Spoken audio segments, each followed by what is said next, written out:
मिनश्शैतानिर्रजीम बिस्मिल्लाहिर्रहमानिर्रहीम। Royal creations के मौजूद दोस्तों अस्सलाम वालेकुम। दोस्तों, एक मुल्क का बादशाह बहुत रहमदिल और नेक था। राया के हक़ में बहुत अच्छा था। चुनांचे तमाम राया से बहुत मोहब्बत करती थी और उसे खूब दुआएं देती थी। इस मुल्क के एक दूर दराज गाँव में एक किसान रहता था जिसकी ये ख्वाहिश थी कि अपने नेक दिल बादशाह की ज़ियारत की जाए और उसे कोई तोहफ़ा दिया जाए। उसने अपनी बीवी से मशवरा किया कि मैं बादशाह को मिलने के लिए जाना चाहता हूँ और अब मेरी ख्वाहिश है कि मैं उससे कोई तोहफ़ा भी दूँ। तुम मुझे मशवरा दो कि मैं बादशाह के लिए क्या तोहफ़ा लेके जाऊँ।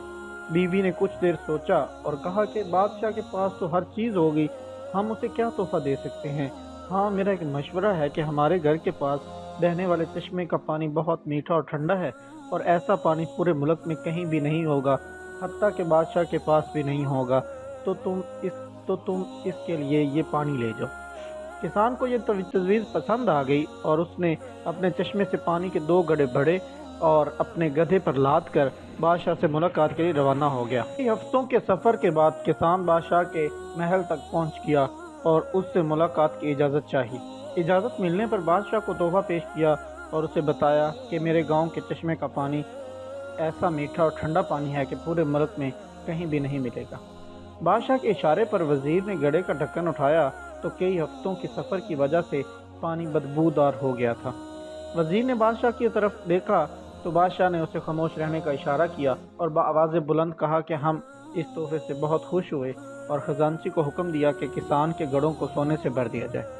किसान बहुत खुश हुआ। बादशाह ने वज़ीर को बुलाकर चुपके से कहा कि पानी को गिरा देना और वापसी पर इस किसान को इस रास्ते से गुजारना जहाँ हमारे चश्मे हैं, ताकि इसे इल्म हो कि हमारे पास पानी के कितने चश्मे हैं और इनका पानी कितना ठंडा और फरात बख्श है। चुनांचे जब किसान को इनामात देने के बाद इन चश्मों के पास से गुजारा गया तो वो समझ गया कि इसका तोहफ़ा कितना हकीर था, लेकिन बादशाह ने उसे तोहफे को भी कबूल किया और उसे इनामात से नवाजा। इसके दिल में बादशाह के लिए और मोहब्बत और अकीदत बढ़ गई। तो दोस्तों, हमारी इबादत का भी यही हाल है कि हम जो टूटी फूटी इबादत करते हैं हम उसे बहुत अच्छी समझते हैं और अपने मालिक के हुजूर पेश करते हैं। इन इबादत की हकीकत मालूम होने के बावजूद वो मालिकुल मुल्क न सिर्फ इन इबादत को कबूल करता है बल्कि इनाम के तौर पर हमें बेशबहा नेमतों से भी नवाजता है। हालांकि इस हमारी इबादतों की ना तो ज़रूरत होती है और ना इनसे उसे कोई फ़ायदा पहुँचता है। खालिक़ कायनात की इबादत के लिए तो उसके लाखों करोड़ों फरिश्ते ही काफ़ी हैं।